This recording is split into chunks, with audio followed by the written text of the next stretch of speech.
Dear student, आज का जो अपना टॉपिक है वो टाइप्स ऑफ हाइब्रिडाइजेशन।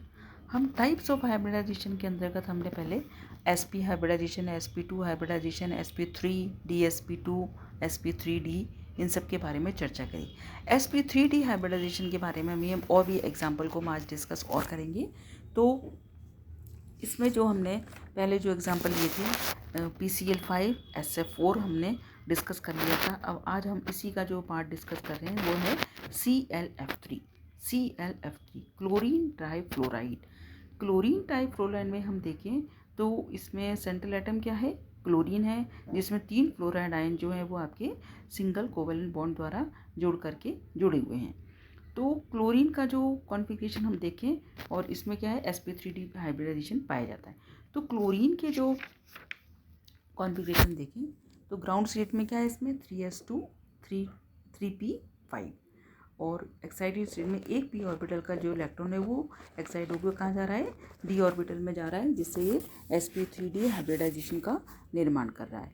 अब ये जो ClF3 जो है इसमें 3 जो है अनपेयर्ड इलेक्ट्रॉन हैं sp3d हाइब्रिड ऑर्बिटल में। 3 जो अनपेयर्ड इलेक्ट्रॉन उनके साथ फ्लोरीन क्या बना रहा है, सिंगल कोवेलेंट बॉन्ड बना रहा है।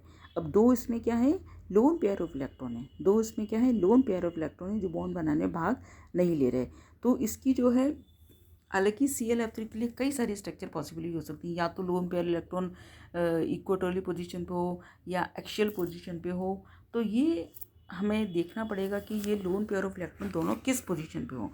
तो लोन पेयर उस पोजीशन पे होने चाहिए जहाँ पर मिनिमम रिपल्शन और मिनिमम एनर्जी हो, तभी वो कंपाउंड क्या होगा, स्टेबल होगा। तो हम ये देखें कि इक्वेटोरियल पोजीशन में जो है लोन पेयर ऑफ इलेक्ट्रॉन होने के कारण जो है दोनों लोन पेयर ऑफ इलेक्ट्रॉन कहाँ है, इक्वेटोरियल पोजीशन पे हैं, जिसके कारण ClF3 की स्ट्रक्चर कैसी होती है, टी शेप स्ट्रक्चर होती है। टी शेप स्ट्रक्चर हम इसको देखें तो लोन पेयर बॉन्ड बनाने में भाग नहीं ले, तो स्ट्रक्चर हम इसको कैसी दिख रही है, ट्राइगोनल पैरापेट में टी शेप स्ट्रक्चर होती है। और इसमें बॉन्ड एंगल क्या हो जाता है, 90 डिग्री से घट करके थोड़ा सा कम रह जाता है, वो है 87.6 डिग्री। ठीक है। अब इसी के अंतर्गत हम दूसरा एग्जाम्पल हम डिस्कस करें, दैट इज जीनोन का डाइफ्लोराइड, जीनोन डाइफ्लोराइड। अब जीनोन डाइफ्लोराइड में क्या है, सेंट्रल एटम जीनोन है, 2 फ्लोराइड आयन जो है इसके सिंगल कोवेलेंट बॉन्ड द्वारा जुड़ करके क्या बना रहे हैं, जीनोन का डाइफ्लोराइड बना रहे हैं मॉलिक्यूल। अब जीनोन डाइफ्लोराइड में हम देखें तो क्या हो रहा है, क्या चीज़ हो रही है कि आपकी जीनोन डाइफ्लोराइड में, इसमें जो है जीनोन का जो है कॉन्फ़िगरेशन जो है ग्राउंड स्टेट में 5s2 5p6 है, और एक्साइटेड स्टेट में जो जीनोन का जो है एक इलेक्ट्रॉन जो है p ऑर्बिटल का कहाँ जा रहा है, d ऑर्बिटल में जा रहा है। तो 2 तो sp3d जो हाइब्रिड ऑर्बिटल है, 5 हाइब्रिड ऑर्बिटल बनने हैं। इन 5 हाइब्रिड ऑर्बिटल में से 3 तो क्या है, इसमें लोन पेयर ऑफ इलेक्ट्रॉन है, और 2 क्या है, इसमें बॉन्ड पेयर हैं। तो बॉन्ड पेयर के साथ जो इलेक्ट्रॉन है वो क्या बना रहे हैं, फ्लोराइड के आयन इससे जुड़ रहे हैं, और XeF2 जो है वो मॉलिक्यूल का निर्माण कर रहे हैं। तो XeF2 की स्ट्रक्चर हम देखें तो XeF2 में भी वो ही आपका ट्राइगोनल बाइपिरामिडल स्ट्रक्चर है, पर इसमें वही आपके लोन पेयर ऑफ इलेक्ट्रॉन कहाँ जा रहे हैं, इक्वेटोरियल पोजीशन पे स्थित हैं। तो XeF2 की स्ट्रक्चर कैसी हो जाएगी, सिंपल लीनियर मॉलिक्यूल स्ट्रक्चर इसकी होगी। तो ये सारे एग्जाम्पल अपने किसके डिस्कस किए, sp3d हाइब्रिडाइजेशन के।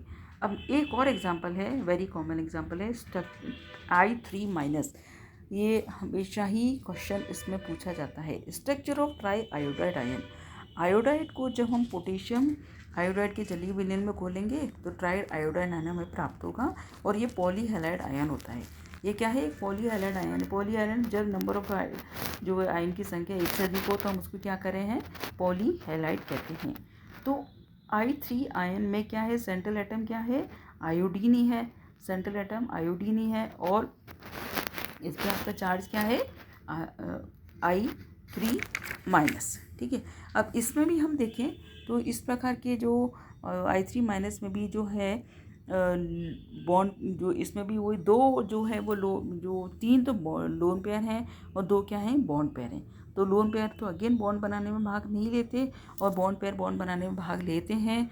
तो इसमें जो है 2 आयोडाइड आयन जो है वो एक तो सेंट्रल I3 में ये तीन तो लोन पेयर ऑफ इलेक्ट्रॉन हो गए और 2 आयोडाइड आयन जो है वो आपके कहाँ है, एक्सियल पोजीशन पर स्थित हैं। इसी पोजीशन पे इसमें मैक्सिमम रिपल्शन और मिनिमम एनर्जी होगी।